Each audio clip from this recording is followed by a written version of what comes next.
Bueno, entonces, no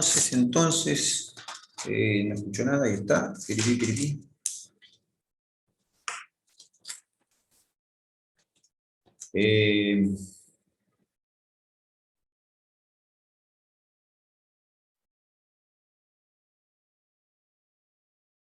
Ya estoy.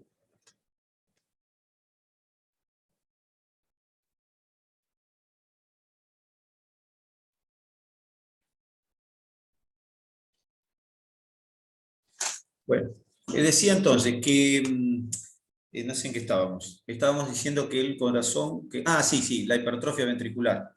Estábamos diciendo que la hipertrofia ventricular, ¿me escuchan? Sí, ¿no? No sé por qué me da la impresión que no me escuchan. ¿Se Sí, escuchan? seca. Perfecto. Era mi impresión nomás.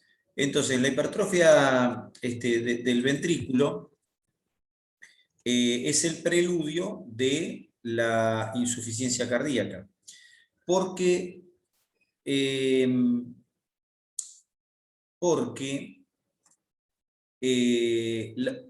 una vez que empieza a fallar el ventrículo, es decir, mantiene la hipertrofia mantiene el volumen minuto. Para eso está la hipertrofia, es para mantener el volumen minuto. No es que la hipertrofia aparece por casualidad, sino que aparece para mantener el volumen minuto.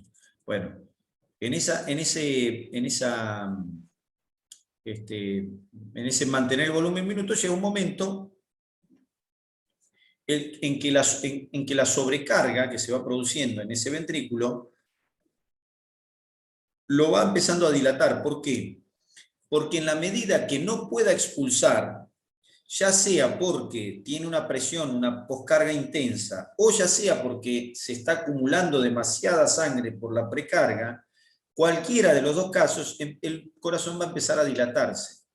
Es decir, va a empezar la cavidad cardíaca ventricular, va a empezar a aumentar su tamaño y se va a distender. Que de hecho, eso fue el mismo motivo por el cual el ventrículo empezó a hipertrofiarse.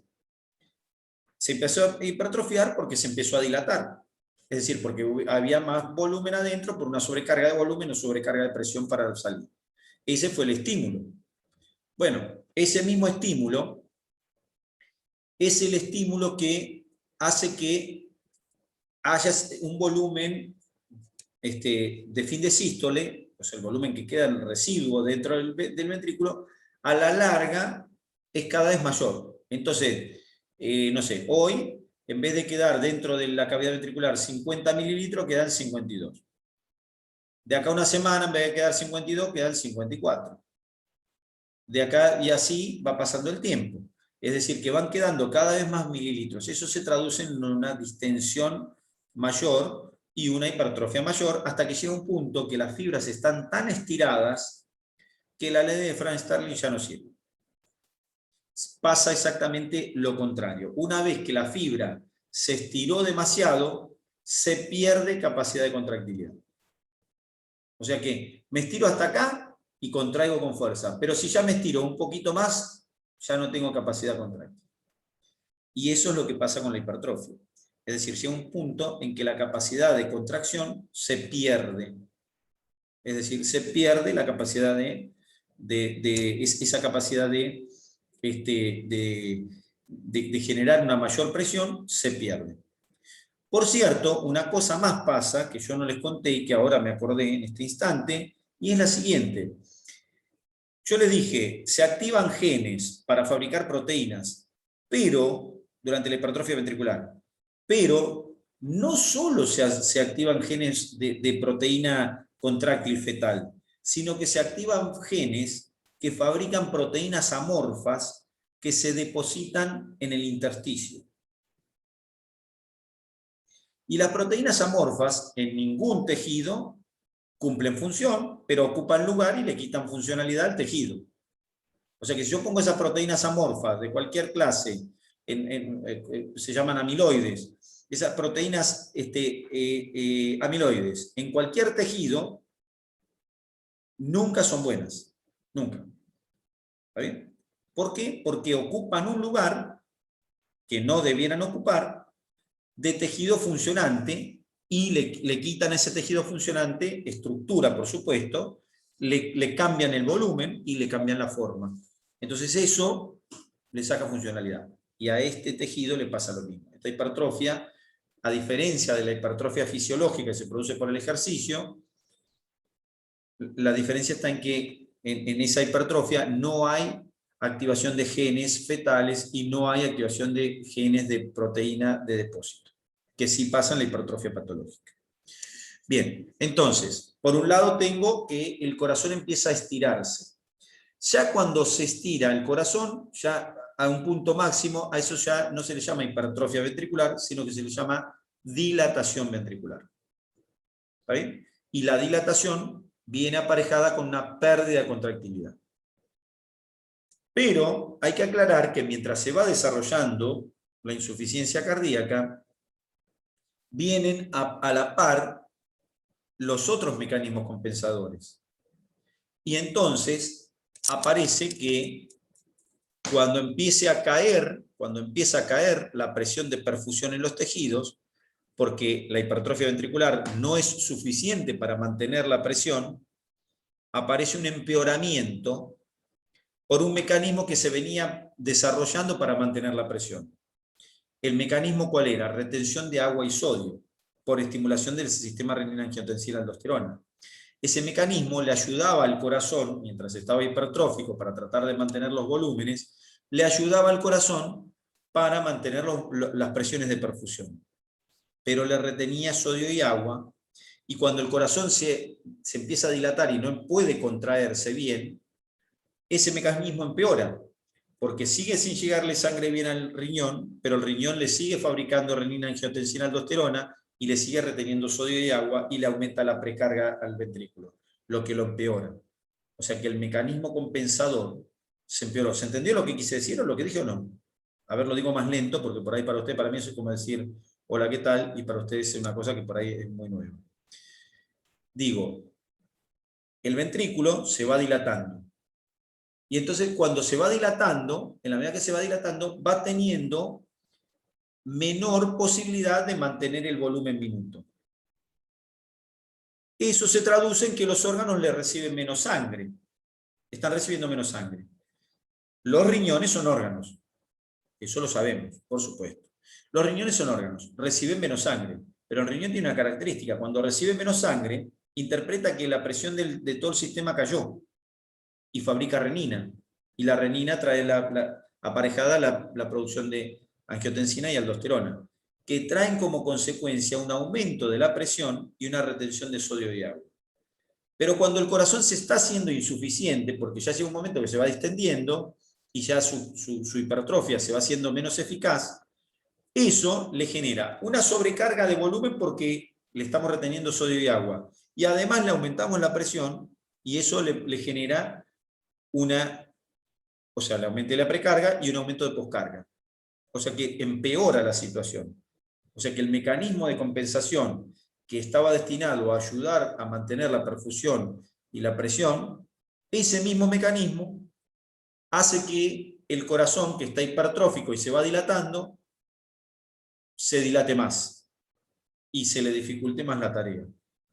Entonces, el mecanismo falla y empeora la situación. O sea que los mecanismos que eran Franz Starling, que era el mecanismo de hipertrofia ventricular, que era el mecanismo de compensación de parte del riñón que retenía sodio y agua, y el mecanismo del sistema simpático, que también se va, a medida que se estira el ventrículo, se va poniendo en marcha en mayor medida, y que ya no tiene músculo para contraer, pero sí aumenta la frecuencia cardíaca, empeoran la situación.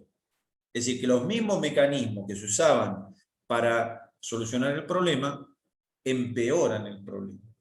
¿Está bien? La consecuencia final es que el corazón ya no está hipertrófico solamente, sino que está dilatado, se dilata. Y la dilatación significa pérdida de capacidad de contracción ventricular, con la consiguiente pérdida de volumen minuto. Y a esa pérdida de volumen minuto le llamamos insuficiencia cardíaca. O sea que ahí desarrollamos la insuficiencia cardíaca como sucede. ¿Está bien? Bien. La insuficiencia cardíaca que nosotros vemos habitualmente es la izquierda. La insuficiencia cardíaca izquierda es una insuficiencia cardíaca. También existe la insuficiencia cardíaca derecha, que es mucho menos frecuente de forma aislada. Pero aún así, la insuficiencia cardíaca izquierda conduce invariablemente a insuficiencia cardíaca derecha, que ya no es aislada, sino asociada a la insuficiencia cardíaca izquierda, y la insuficiencia cardíaca derecha conduce a la larga insuficiencia cardíaca izquierda. Ahora vamos a ver, porque es un mismo sistema. Entonces, la insuficiencia cardíaca izquierda significa, llegué a una pérdida o a un aumento de volumen del ventrículo tan grande que no puedo expulsar la sangre, no puedo expulsar la sangre en forma adecuada.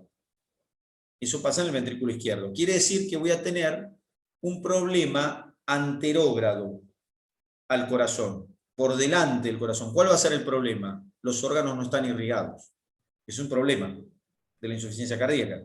O sea, la insuficiencia cardíaca me trae como problema que los órganos que están por delante del corazón no les llega la suficiente sangre.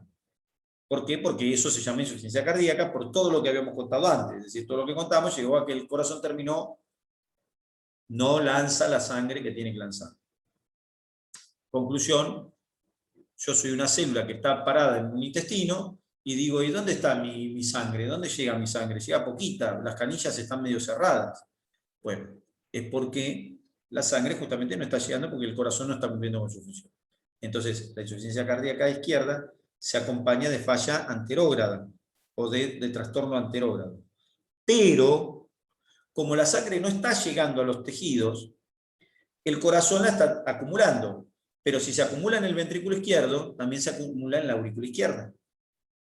Y si se acumula en la aurícula izquierda, entonces las venas pulmonares que terminan en la aurícula izquierda también se llenan de sangre. Y si se llenan las venas pulmonares, se llena el pulmón, todos los capilares pulmonares se llenan de sangre. Entonces, ¿qué pasa? Los capilares pulmonares se dilatan y se les escapa líquido al intersticio del pulmón. Pero como el intersticio del pulmón es muy poquito, entonces el líquido empieza a caer dentro de los alvéolos. Y se llenan los alvéolos con líquido. Ese es el problema retrógrado que tiene la insuficiencia cardíaca. Se empiezan a llenar los alvéolos con líquido, que se le llama edema pulmonar. Es líquido que llena el intersticio y se cae dentro de los alvéolos, porque ya no hay donde meter esa sangre. No hay donde meter, ese no es sangre, eso es un filtrado, pero está bien, no hay donde meter ese volumen. El volumen que está dentro de los alvéolos es el volumen que tenía que haber circulado hacia la aurícula izquierda para poder ir al ventrículo izquierdo para poder ir a los tejidos. Pero como el ventrículo no trabaja bien, entonces la sangre se acumula en forma retrógrada y aumenta la presión entonces en los vasos pulmonares. Eso trae como consecuencia que la persona que tiene insuficiencia cardíaca izquierda no puede respirar bien, porque sus alvéolos están llenos de líquido. Al estar los alvéolos llenos de líquido, no puede respirar bien. ¿No es cierto? Y se nota más, o el paciente, la persona lo nota más cuando se acuesta. Cuando se acuesta, la inundación le llena los pulmones, se le sube para toda, y la persona siente una dificultad respiratoria significativa. Entonces se sienta en la mitad de la noche, agitada la persona, y empieza a respirar, se calma, y entonces, si el edema no es lo suficientemente intenso, entonces se desagotan los alvéolos superiores y la persona respira mejor estando sentada.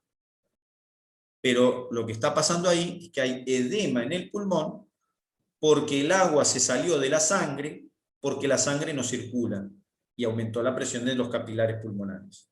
Entonces tengo un problema anterógrado, que es que no puedo irrigar los órganos, y un problema retrógrado, que es que hacia atrás empieza a haber ingurgitación en el sistema. Es decir, las venas se ingurgitan, se llenan. ¿Está bien?